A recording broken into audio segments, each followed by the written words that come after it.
Okay, ladies and gentlemen, Odyssey here, and we're going to start a new series looking at the jump point issues, which are part of the subscriber bits and pieces that you get.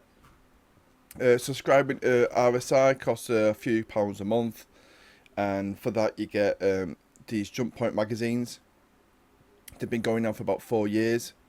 You also get access to the vault, which is just a lot of like pictures and work in progresses, wallpapers, subscriber only forums, slightly less toxic than the normal forums, so pretty cool. Um, yeah, so we're going to go through all these jump points. Is what I'll do. I'll also upload them to OneDrive or something similar, and I'll pop the link at the bottom so that you can go through them at your leisure. But we'll be starting off with jump point issue 101, obviously, because this is the first one. This was released in December 2012, so these go back a fair bit, and it's what I've noticed when I've been going through them is it's quite interesting to see the development of this game, Star Citizen, from the early ideas and how those ideas were often superseded. But we'll go more into that as we go through. So without further ado, let's jump into issue 101. The cover of this, if for those who don't know, was an early concept design of the Vandal scythe of the cockpit. Love the attention to detail, what they were thinking here with the ornate controls and what have you. Let's see what that. I've not actually been in a Vandal scythe, so unless someone can let me know what it's actually like inside one. Or any of the Vandal ships, just to see if they did kind of get to this stage. But anyway, issue 101. So this jump point episode concentrates on the 300i and the development of the 300i. You can see at the top there how it was very much what we recognise it to be now, but as we'll see as we go through this episode, it definitely didn't start out that way.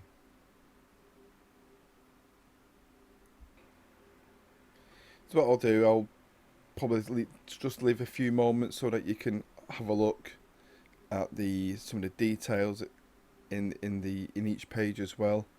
Some things that I noticed in this one, especially in the early designs for this, was the living quarters in the 300i. How they were supposed to be living quarters there. Well, we'll have a look at a 300i later. This is a really interesting page for me because these were the first three designs of what they thought a 300i should look like, and is what I love about this is Chris's note. He says that it should look like a stylish BMW that sends much of a message with its silhouette as it does with its particle cannons. So in other words, a luxury fighter. But these initial sketches, 1 to 3, Chris suggests will be used as a starting point for another playable Origin jump work ship, the M50, as he felt that they were cool but a little small for the 300i. So I love the way Chris has got a really clear vision straight away as to what he wants and how he wants it to be. And when we get to the 300, to the M50, you'll definitely see that all this early work that they didn't go to waste.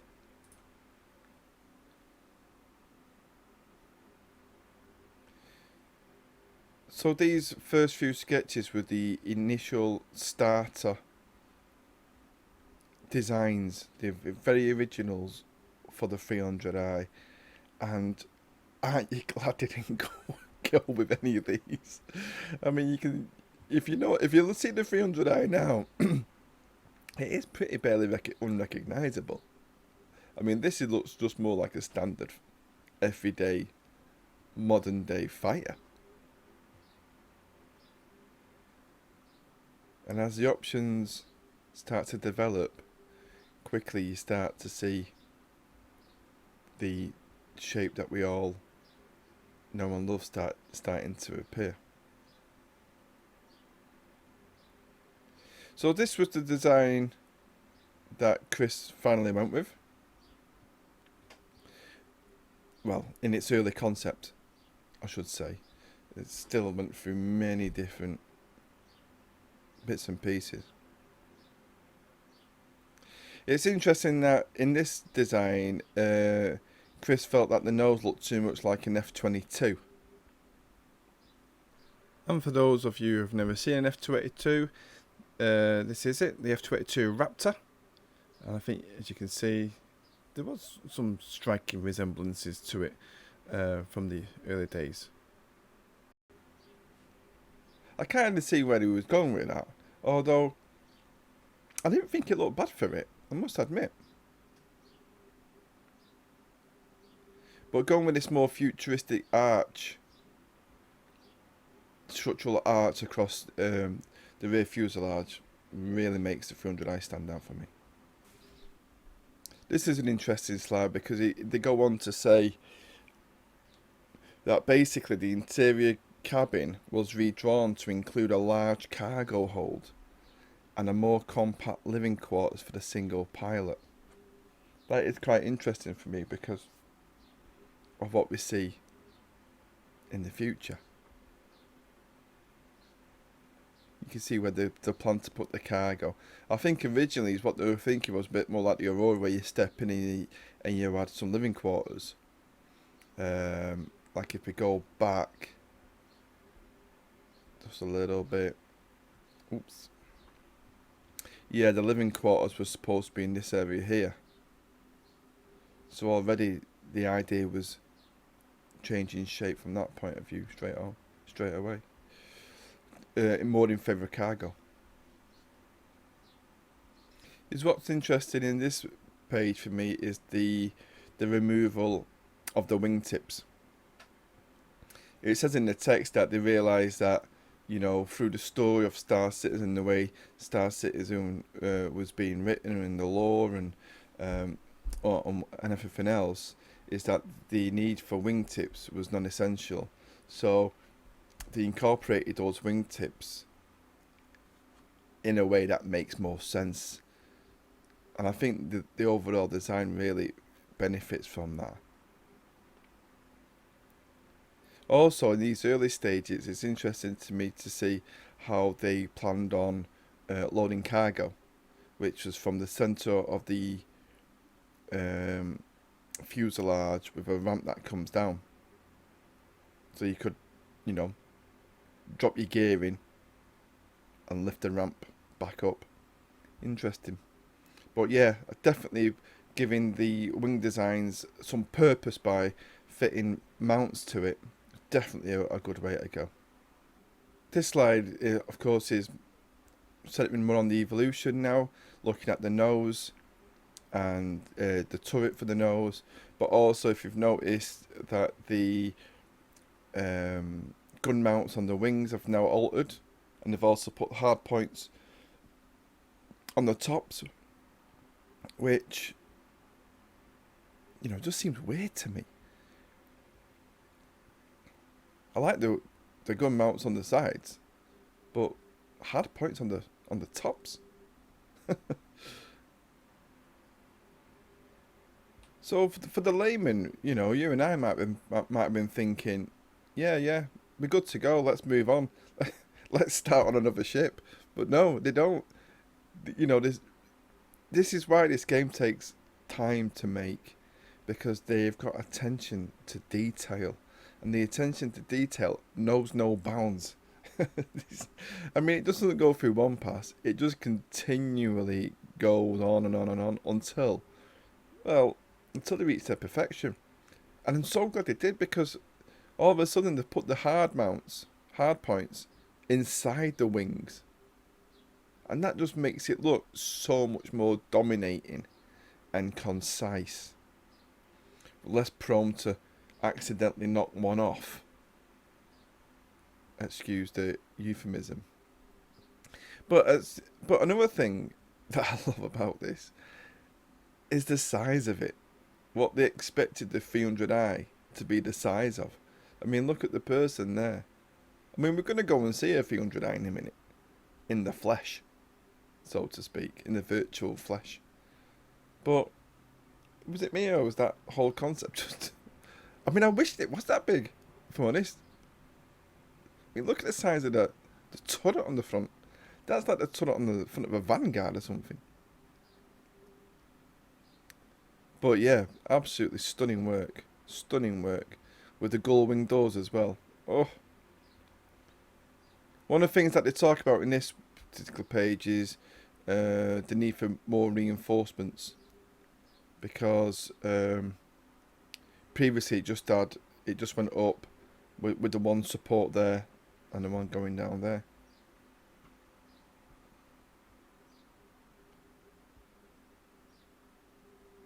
So this moves from the artwork aspect of it to more 3D modelling.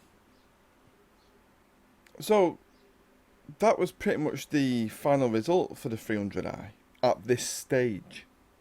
Bear in mind, this was 3 years ago. They're constantly being updated. Well, this is from 2012. Constantly being updated.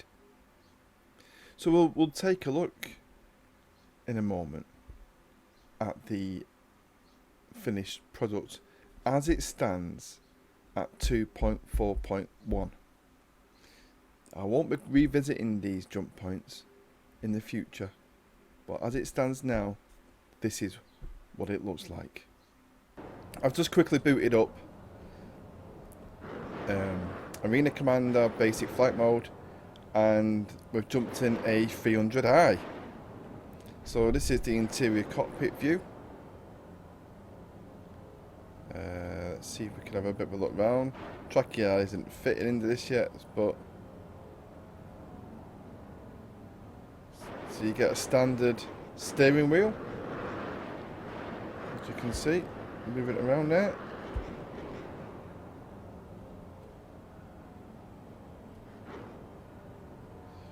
Yeah. Let's have a look on the outside. And as you can see there, you can see where it took shape with the extra reinforced structures inside the wings. This is the box standard vanilla 300i. It doesn't have any hard points on it. It's got a couple of pew-pews on it, but that's about it. It really is. It really is that simple, this one, guys. But you get to see the thrusters moving now. You get to see what Chris was talking about with the nose. And also, rather interestingly, is that docking collar, which, I'll be honest with you, I'd never noticed before. If I hadn't reread that jump point, I would not have noticed that. So, just shows you've done it. Okay, so we're in free look mode now, so that is where, believe it or not, that hard point gun mount goes into. It's got two manoeuvring thrusters next to it. You'll see that because they're covered with that red border. But that's where that swivel mount turret would go. Absolute beast. I mean, look at the nose on that now. So sleek in design. They've done a really good job of this ship. I don't care what anybody says. It looks absolutely fantastic.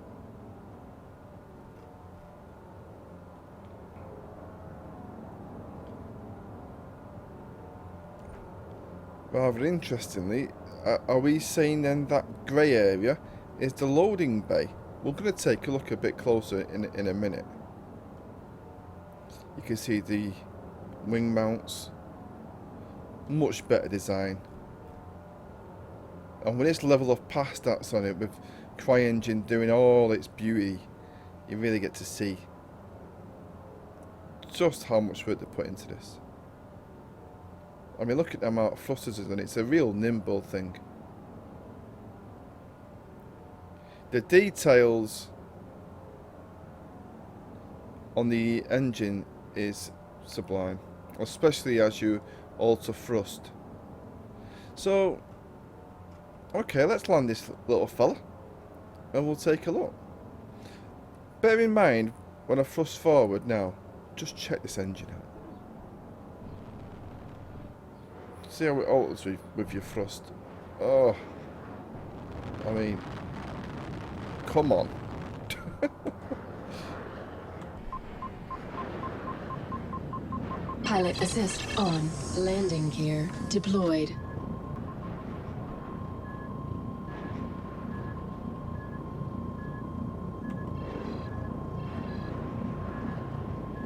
Landing complete.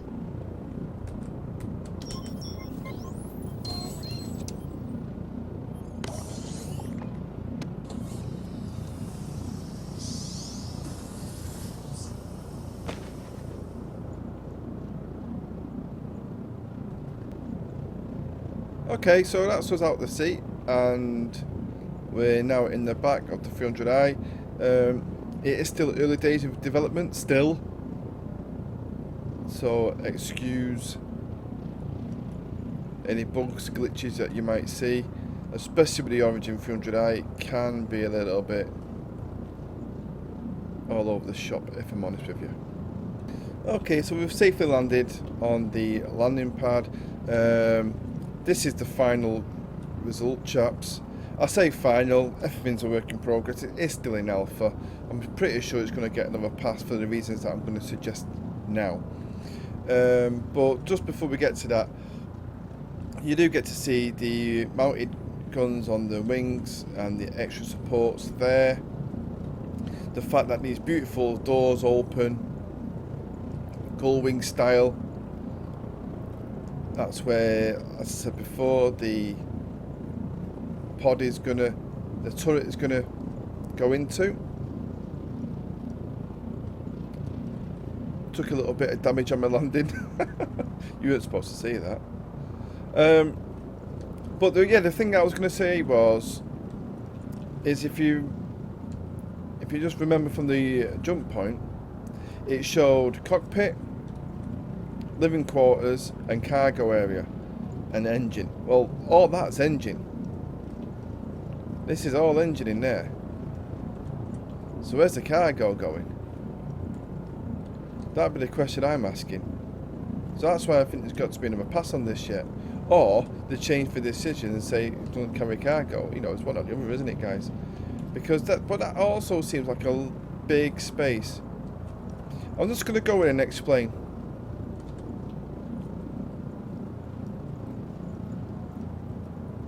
The 300i is notoriously buggy, guys, so excuse any glitches. You've got this area here for cargo. Let's just see what happens when we do that. Yeah, happens all the time, this.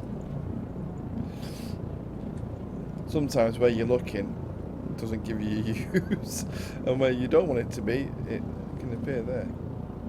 Okay, so unless this is the area that somehow the ramp goes down, collects it and brings it up. But still, there ain't a lot of cargo space here. Not when you consider that you've got to get in. I have seen on some of the models, I can't get it to work on this one, I'm afraid, but the sleeping quarters actually comes out here. And you actually sleep on the deck.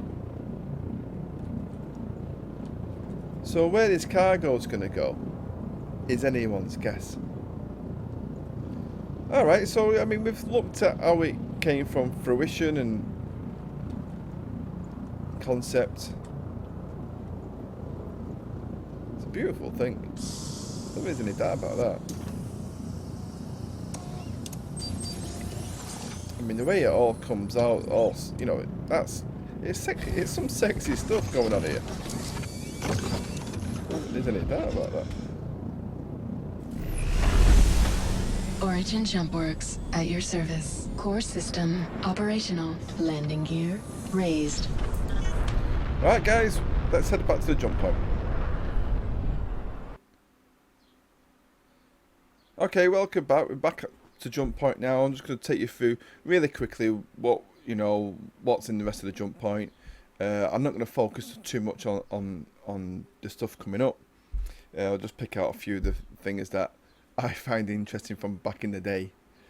One of the things that I love about this is, the interior setup of CIG looks so basic back then. There's someone that we all know and love, Sandy Gardner. Chris's better half. And the office looks behind us does look a bit drab. This was as we were preparing for their live stream. Ben Lesnick there. He's obviously become a Star Citizen legend.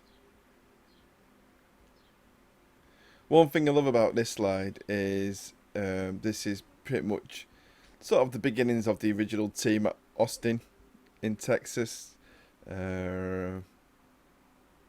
Bee Cave, I believe, is where they work. I'm not sure if they work there at this point or they work there later. I don't know. But they definitely work there now. But this picture in particular shows a slimmer Chris, I think it has to be said. And I've got to say, a very slim Ben Lesnick. I mean, I've met these guys. Yeah. Eric Peterson looks about the same, as always.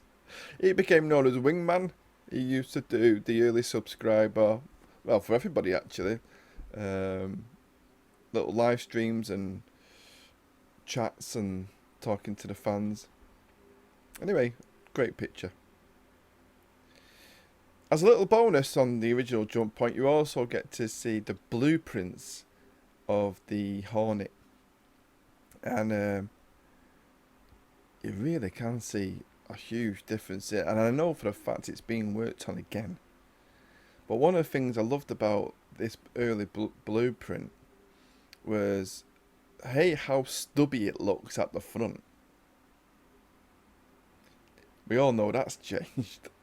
And also this, I think they call it, what do they call it?